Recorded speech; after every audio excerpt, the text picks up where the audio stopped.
S travel গ্রুপের পক্ষ থেকে সবাইকে স্বাগতম। 12,400 ফিট উপর থেকে বলছি।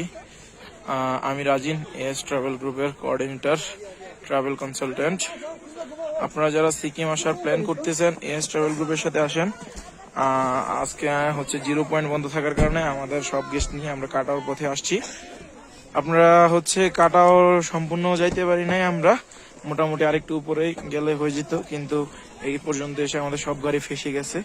মোটামুটি গাড়িগুলা কোনো দিকে মুভ করতে পারতেছে না, আর ভারী ভারী স্নোফল হওয়ার কারণে একেবারে সম্পূর্ণ যে এখন অতিরিক্ত স্নোফল হচ্ছে, যার জন্য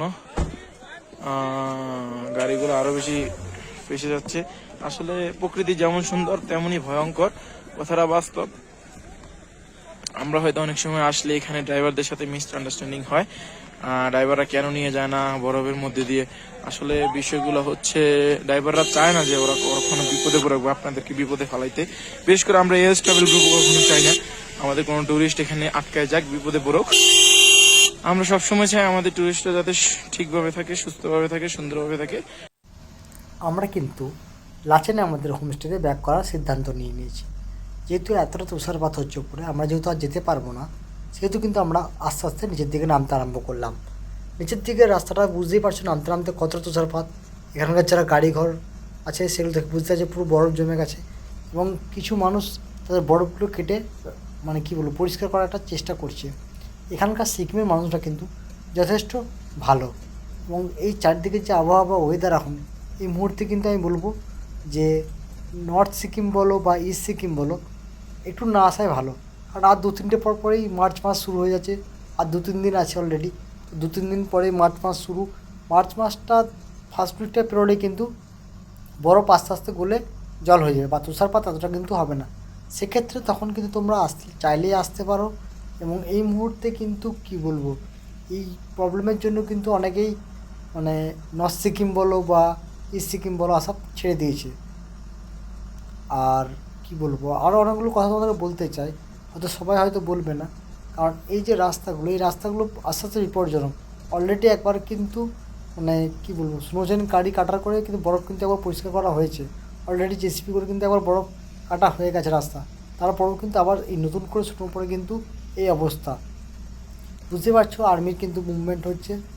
আর্মি আস্তে আস্তে উপর দিকে যাচ্ছে। আর্মিদের তাদের গাড়ি যেহেতু স্নোচেন বাঁধা আছে, তারা উপরে প্রতিদিনকার তাদের যেতেই হবে, তো তারা উপরের দিকে উঠছে। আমরা কিন্তু নিচের দিকে লাচেনে ফিরে যাচ্ছি আমরা হোমস্টেতে, এবং আমরা আজকে লাচেনেই থাকবো এবং কালকে গ্যাংটক ফিরে তারপরে নিজের বাড়ির দিকে রওনা হব। তো গ্যাংটকে সেরকম কিন্তু তুষারপাত হচ্ছে না। গ্যাংটকের ওয়েদার যথেষ্ট ভালো রয়েছে। গ্যাংটক এসে কিন্তু ঘরে যাচ্ছে, গ্যাংটক সাইট সিনও করা যাচ্ছে ভালোরকমভাবে। বাট নর্থ সিকিম আর ইস্ট সিকিমে বেশি তুষারপাত হচ্ছে। অন্যান্য বছরের তুলনায় কিন্তু বছর তুষারপাতটা অনেক বেশি। অন্যান্য বছর মার্চ মাসে প্রথম সপ্তাহে কিন্তু এতটা তুষারপাত হয় না, কিন্তু এবছর কিন্তু প্রচণ্ড পরিমাণ তুষারপাত হচ্ছে, এবং প্রায় কিছুদিন পরপরই লাচুং পুরো অবরুদ্ধ হয়ে যাচ্ছে, এবং মানুষের জীবন যে জীবিকা সেগুলো কিন্তু বন্ধ হয়ে যাচ্ছে। তো বুঝতেই পারছি তোমরা রাস্তা থেকে কন্ডিশন দেখে যে অলরেডি একবার কিন্তু মানে জেসিপি করে পরিষ্কার করে দিয়ে গেছে অলরেডি। তাই আমরা এতটা কিন্তু আস্তে আস্তে নামতে পারছি। আমাদের দুঃখ লাগছে হয়তো আমরা পুরোটা কাটাওটা উপর পর্যন্ত ঘুরতে পারলাম না, বাট আমাদের ইচ্ছে ছিল 0 পয়েন্ট আজকে বন্ধ, তাই আমরা একটু নিরাশ। কিন্তু চেষ্টা করছি আগামীতে হয়তো সব কিছুই আবার ওপেন হয়ে যাবে। পুরোপুরি সিকিম পুরো তার নিজের ছন্দ খুঁজে পাবে, এবং সিকিমে যারা ঘুরতে তারা সিকিমটাকে ভালোবেসে ফেলবে। এটাই যে প্রকৃতিকে ভালোবেসে এলে পরে নিশ্চয়ই আস্তে আস্তে প্রকৃতি আমাদেরকেও ফেরাবে না।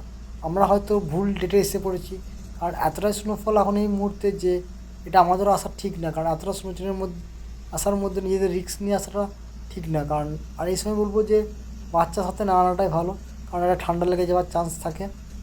এবং এখন কিন্তু যথেষ্ট পরিমাণে দিনের দিকে তুষারপাত হচ্ছে। আগে কী হতো শুধু রাতে তুষারপাত, এখন কিন্তু দিনের দিকেও প্রচণ্ড তুষারপাত হচ্ছে।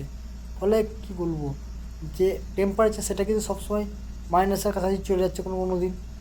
সারাদিন হয়তো 2-3, কখনো কোনো মাইনাস। টেম্পারেচারটা প্রচণ্ড পরিমাণে কী বলবো নিচের দিকে নামছে টেম্পারেচার। সেক্ষেত্রে কিন্তু খুবই একটা চিন্তার বিষয়। তোমরা যারা মার্চ মাস এপ্রিল মাসে আসবে তারা যথেষ্ট ভালোভাবে সিকিমটা ঘুরতে পারবে, এবং সিকিমের দিনগুলো তোমরা ভালোভাবে একটু করতে পারবে।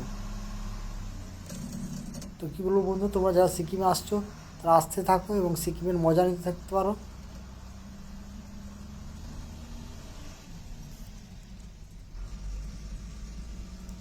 তো সিকিম তোমাদের কেমন লাগছে তোমরা কিন্তু একটু কমেন্ট করে প্লিজ জানিও, এবং সিকিমের ওয়েদার সম্পর্কে। আর এই যে লাস্ট পার্টের ভিডিওটা দেখছো, এটা পার্টটা কিন্তু তোমার ছাঙ্গু লেক সাইডের। তোমরা দেখলে বুঝতে পারো যে একটু আগে আমরা ছাঙ্গু লেকের গেটের ওয়েদারটা বেরোলাম।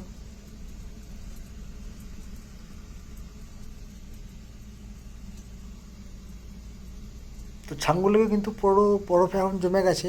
ছাঙ্গু লেকের অবস্থা কিন্তু পুরো খারাপ এই মুহূর্তে। ছাঙ্গু লেকেও পুরো তুষারাবৃত, এবং ছাঙ্গু লেক পুরো চারিদিকে বরফ আর বরফ। এর উপর দিকে গেলে কিন্তু বাবা মন্দির নাথুলা বাস তোমরা দেখতে পাবে।